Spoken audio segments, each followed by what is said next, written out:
we're here because we have a very special guest with us today. But before we get over to him, if you like anything that you're watching right now, please be sure to follow me on Facebook and on Instagram at The Vibe with Kai. You can also follow me on Snapchat at Kyrus Keenan, where I do have a policy. If you send me a picture of you smiling, I will send a picture of me smiling right back at you, because smiles are meant to be shared. And then, of course, you can follow me on TikTok at Kyrus Keenan, where I go live every Wednesday, and we have a good time. We jam out, we rock out, and just celebrate each other. And last but not least, you can visit my website at thevibewithkai.com if you're looking for tips on how to do good, feel good, be good, and live a good life full of good vibes. But enough about me. We have a really good friend that I'm so excited that he's here right now with me right now.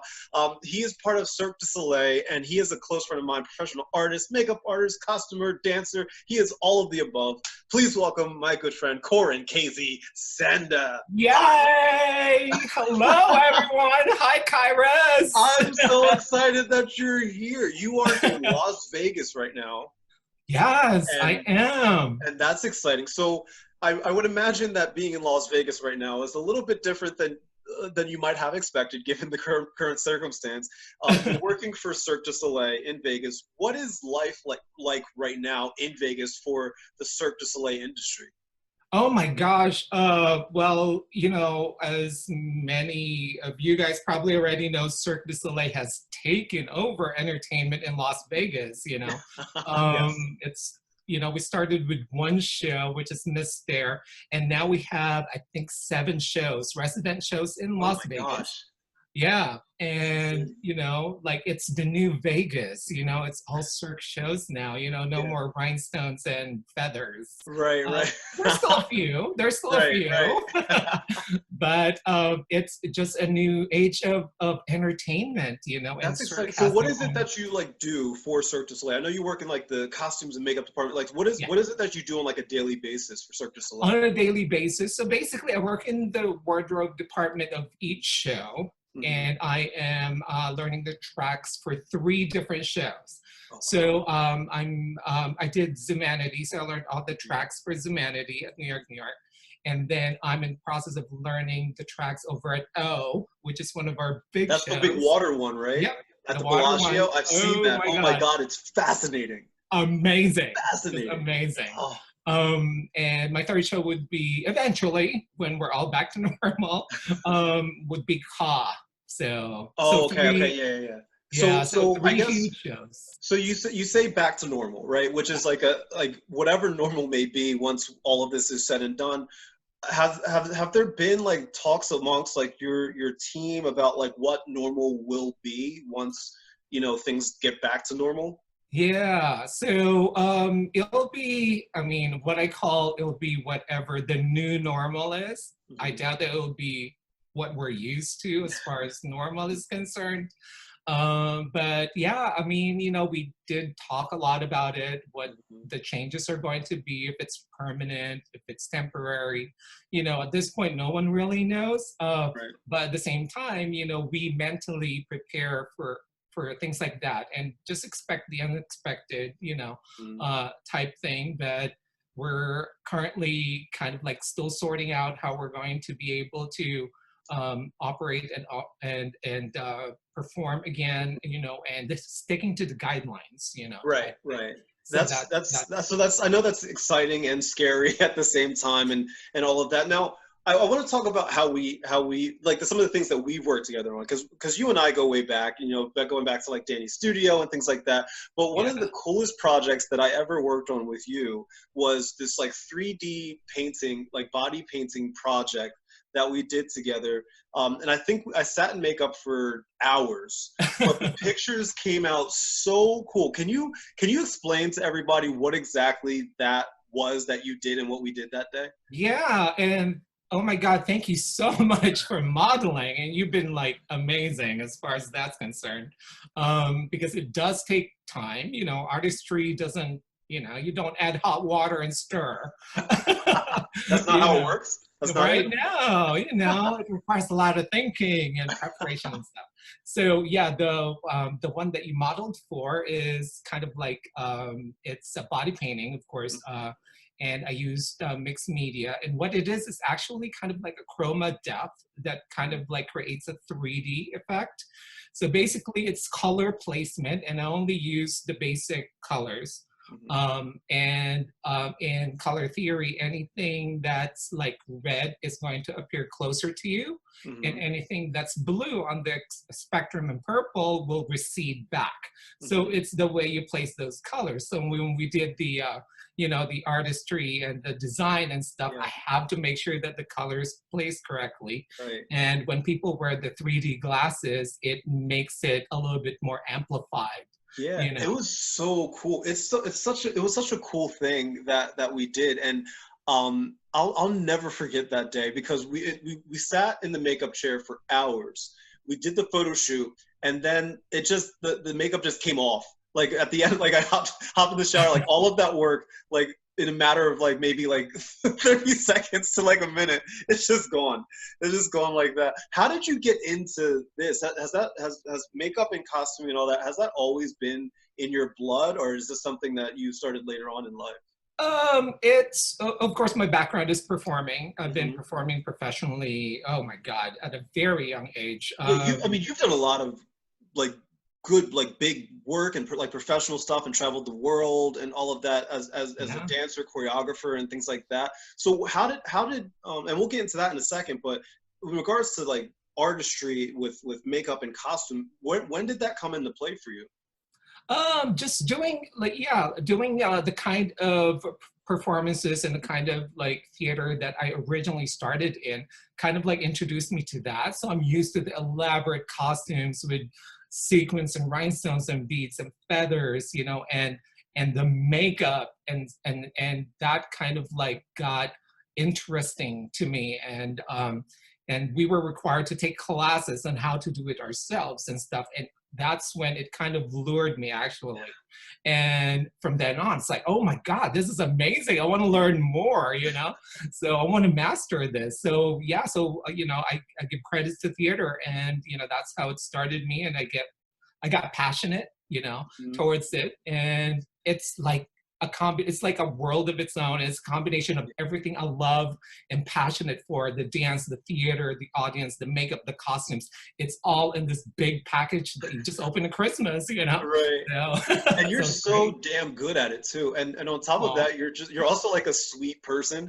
So like, I always hate people like you, because you're nice, you're talented, you're kind, you're like determined, you're like all of the stuff, like all the stuff that I'm like, why is he all of these things? Because you've been nothing but kind to me like the entire time that I've known you, and I'm so happy that we met. And so like you were saying how you had like a background, like you grew up, dancing and performing and all of that. How did that come about? Like, was it something that was introduced to you? Did you just happen to discover performing? No. Oh my gosh. I mean, there was the arts in my family. Both my parents were involved in the art. My mom was a big band singer, and my dad was a big band, kind of like ballroomy dancer type thing, and that's how they met, actually. So that's been kind of like in the family, but I never thought that I will get into performing arts.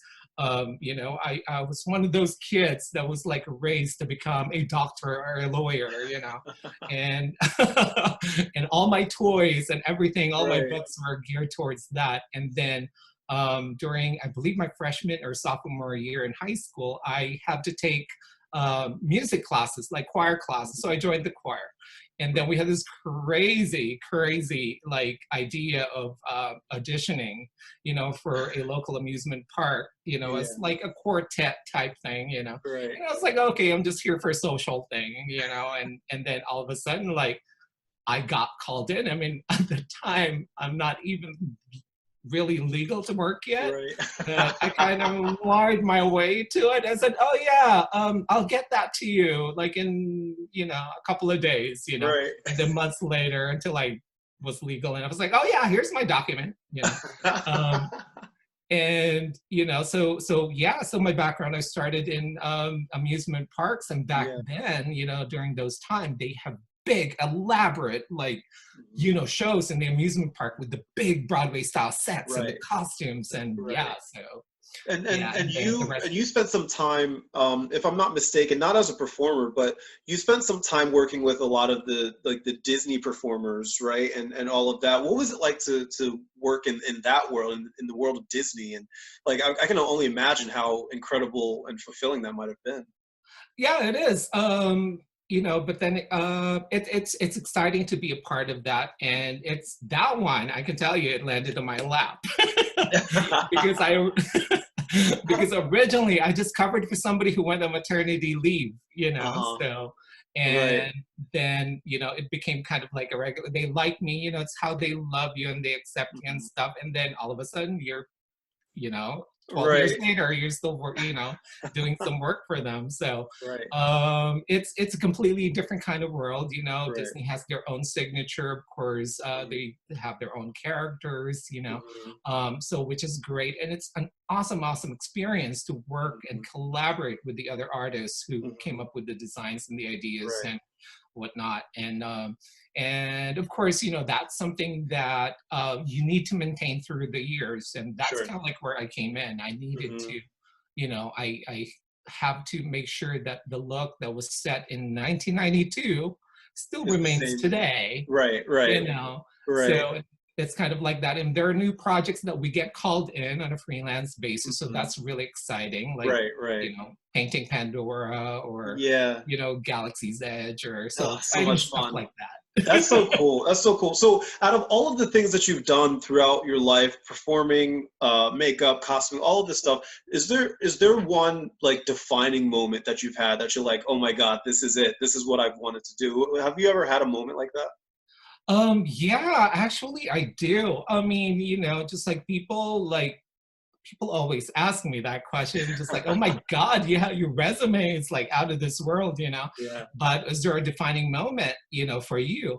And for me, really, out of all the big and small companies that I was involved in the past, Hmm. it comes down to the community that I am working with, Hmm. and that's how I met you, and Hmm. Yes. and some of the most amazing people that has influenced me and really, like, kept me going and pushed me to where I wanted to be. And I don't count out doing community Hmm. theater or Hmm. doing high school production, because as little as that is huge later Hmm. on, you Hmm. know so and just the camaraderie and the friendship that you make, it's different. Yes. It's not work, it's not Right. being professional all the time, Right. and you get to relax and you get to go to Uno's Go to Uno's after a show. Yeah, absolutely. after the show, And get your pink drink, right? yes, Wait, the so that's one thing bonding. that you are known for. For the people that are watching, obviously everybody knows that KZ is very much into the pink drink. But for those of you that don't know, Pink Drink is like he is the CEO of Pink Drink. Was that where did that come from? Were you always a Pink Drink fan? It just, I don't know where that come from. But it's just, I didn't even realize it until somebody pointed it out, that every time I would order a drink, it's always pink, you know? And, and sometimes I lose track of what it is. So I just say, I'm having a pink drink, you know? And then that kind of like carried on. Now everybody's like, so are you going to order your pink drink? Are you having your pink drink? So all of a sudden the pink drink is like a Right. signature. So yeah, so Yeah. now everybody like caught up on it, and it was That's just like so everyone's funny. like, yeah, pink drink.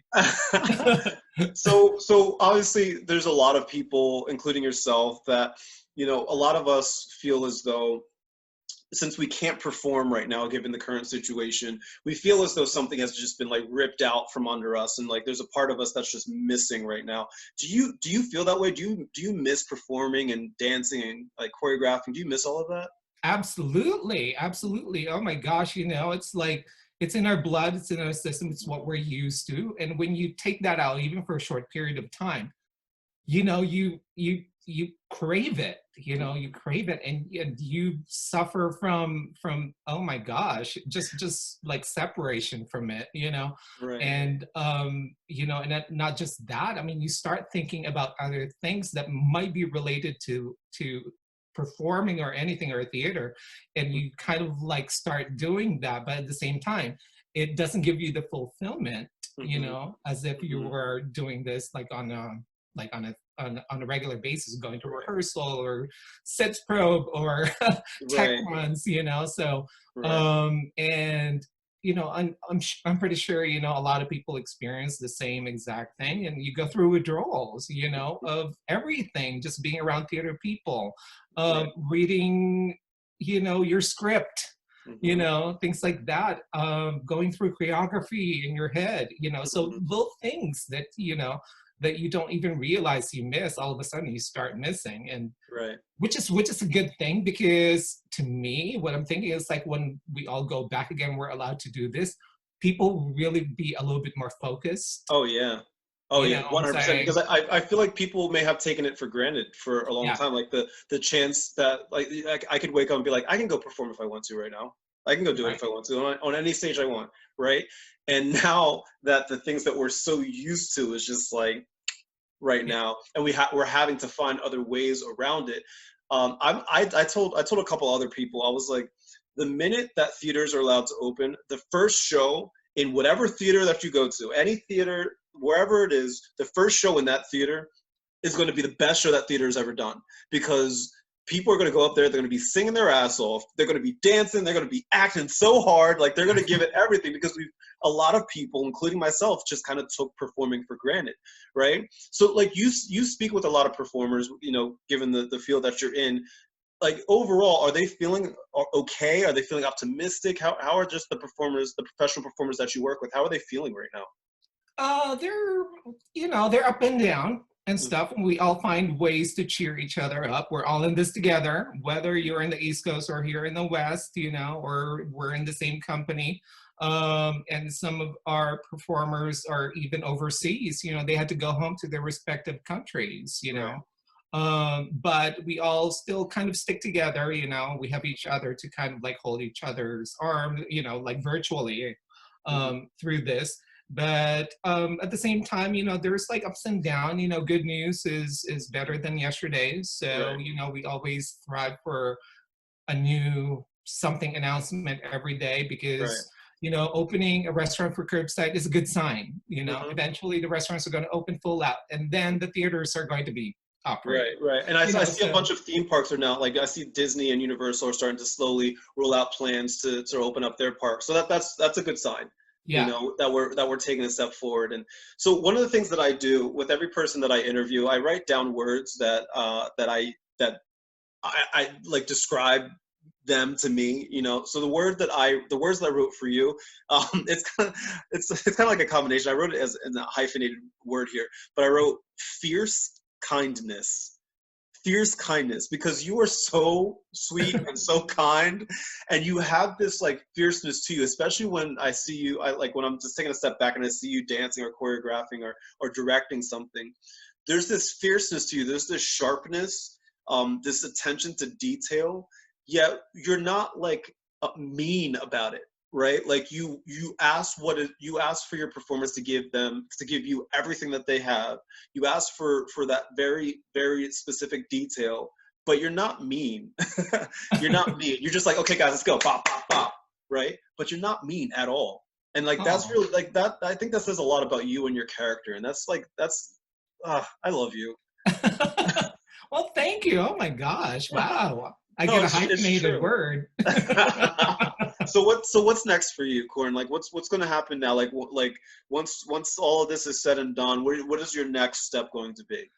Our next step, of course, we're still in a waiting period. Hmm. A lot of stuff are opening here in Vegas. Our restaurants and Hmm. retails are in full operation with Hmm. restricted hours, because we're still Hmm. testing out things and stuff like that. And even the restricted hours are extended. So the casinos are scheduled to open next week. Hmm. July 1st on some. Most of them are opening July 4th, so that's the target date for Hmm. casinos and resorts Hmm. here in Las Vegas. Okay. And July or June?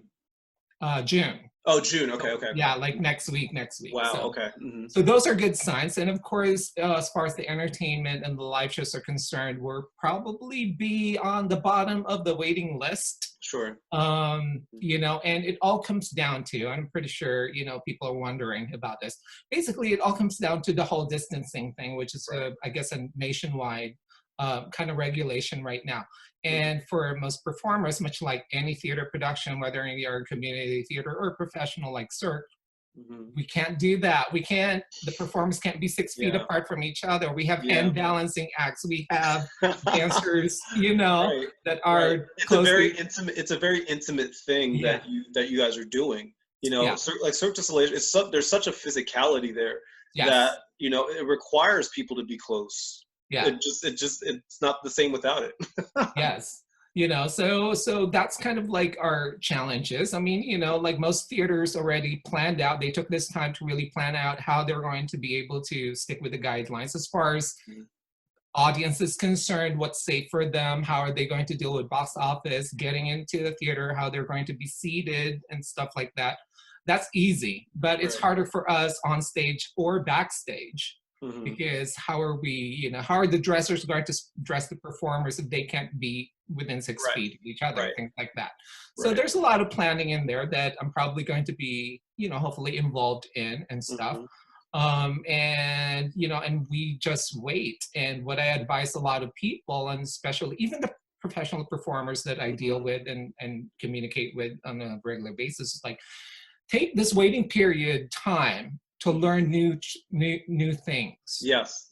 New skills. You know, maybe there's that skill that you've been like parking in the back burner, you know, pull it out and learn it. You know, it could be as simple as sewing or you know, or Shakespeare. You know, if you're like a pop actor, maybe, you know, like learn some Shakespearean things. Right. You know? And just like use this time to your advantage to do great things and to improve and to be better. And Koren, I love you, and I'm so happy that you and I got to sit and chat for a little bit. And I'm going to come out to Vegas. I've been to Vegas 7 times, and I can't wait to come out again. And I'm going to come visit you because don't get me wrong. Oh my God! I love Vegas. Vegas is my jam. Oh, I stayed at last time I was there, I stayed at the Cosmopolitan, and oh my God, it was so nice. It was so nice. Yeah, we have to hang out at the Chandelier Bar, and we have. I have to order a drink for you, but you only have to VIP order it. It's not in the menu. You have, but yeah. What? Yep, I'll get you in on that one. Listen, you don't have to tell me once. I'm there. I'm on a flight right now. Yeah, totally. I love you. Koren, the next time you're in town, we're going to have that drink at the Chandelier. Oh, 100%. I'm definitely coming. So don't play because I'll be there. Well, I'm here already, so I ain't playing. I ain't playing. Snap. I am playing. I'm here already. You come here. 100%. I love you so much. Honestly, thank you so much. To everybody else, if you enjoyed watching this, please be sure to follow me on Facebook and Instagram at The Vibe with Kai. Follow me on Snapchat at Kyrus Keenan, and follow me on TikTok at Kyrus Keenan. And last but not least, you can visit my website at thevibewithkai.com. Once again, Koren, thank you so much. I love you. Love you. I love you. Everybody else, have a wonderful day. I love you. Good vibes.